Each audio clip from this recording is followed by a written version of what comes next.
Hey Fellowship Kids team, it's March, and that means that all month long we are looking forward to Easter, and in our lessons in Fellowship Kids classes, we're working our way toward Easter via the stories that we're telling to our kids, what we're learning about in our kids' classes. So week 1, we'll learn about Jesus cleansing the temple. Week 2, our story is about Jesus celebrating Passover with his disciples, what we often call the Last Supper.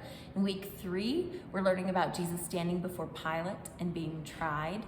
Week 4, which falls on Palm Sunday, is about the crucifixion. And in week 5 of March 31st, we'll celebrate Easter together in our kids' classes. As adults who've been raised in a world that understands existence in very scientific terms, metaphysical events like the resurrection of Jesus can sometimes give us pause. But the resurrection is at the very center of our faith. And it's the moment in which the figure who's at the center of our faith, Jesus, triumphs and establishes his kingdom. And he doesn't do it through military or political power. He does it by setting aside power and triumphing over death, conquering death on behalf of all who he loves and calls his own. Children haven't quite had the imagination and enchantment and curiosity educated out of them in the way that we have. So as you prepare to talk to our kids about the resurrection of Jesus, resist the urge to make sense of it for them. Simply tell them the big, beautiful, ancient, true story in which a God who loves us dies and conquers death for us on our behalf. And that's not to say that we shouldn't help them understand the significance of the resurrection. Christianity is the only religion who has a God at the center of it that does this on behalf of the people that he loves. So it is absolutely something to celebrate, and hopefully in doing so, we gain a sense of the wonder and miracle that is a part of Easter, and that we can share that with our kids. Now let's turn to our passage for this week, which is John 2:13 through 22. In this account, Jesus cleanses the temple. So he and his disciples make their way to Jerusalem. They go to the temple, presumably to pray or worship.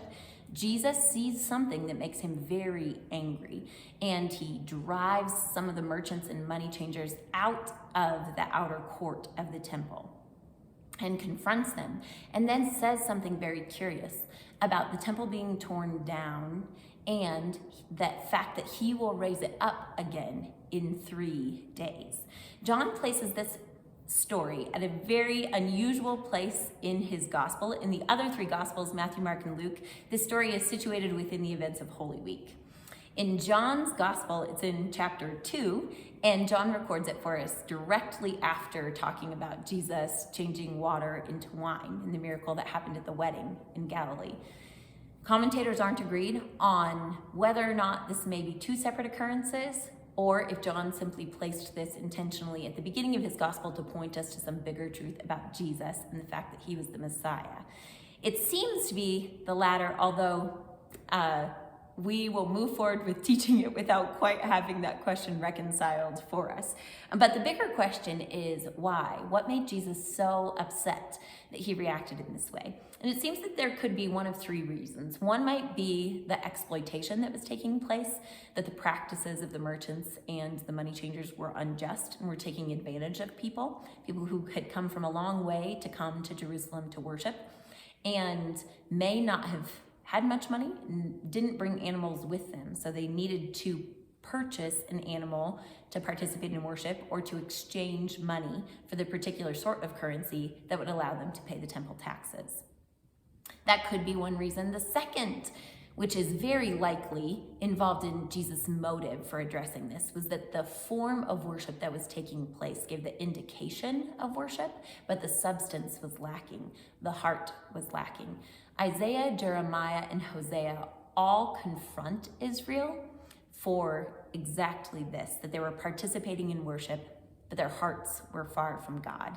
So it seems that Jesus was confronting whatever was going on there in the way that the merchants were selling animals as perhaps being exploitative, definitely not being a representation of true worship of God.